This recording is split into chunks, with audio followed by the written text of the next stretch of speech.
అందున మార్గశీర్ష మాసంలో ఆర్ద్రా నక్షత్రం ఉన్నప్పుడైతే ఆనాడు నన్ను పూజించిన వాడికి నేను అనంత ఫలితం ఇస్తాను. ఇంతెందుకు ఆయన చెప్పాడు, ఏమన్నా తెలుసా? ఆర్ద్రాయాం మార్గశీర్షేతు యః పశ్యేన్ మాముమాసఖం మద్భేరమపి వాలింగం స గుహాదపి మే ప్రియః. నాకు ఈ ప్రపంచంలో కుమారస్వామి కంటే ఇష్టమైన వాడు ఎవడూ లేడు.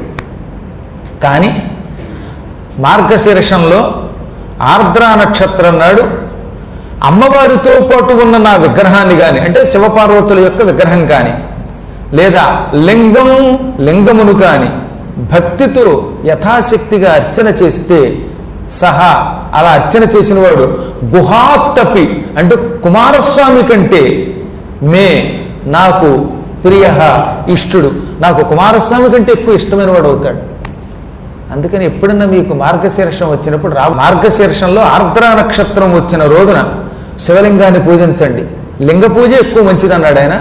లింగాన్ని పూజించలేని వాడు ఇంట్లో పార్వతీ పరమేశ్వరులు అర్ధనారీశ్వరులుగా ఉన్న విగ్రహాన్నైనా పెట్టుకుని నన్ను పూజిస్తే ఆ రోజు చేసిన పూజ వల్ల వాడు నాకు కుమారస్వామి కంటే కూడా ఇష్టుడవుతాడు.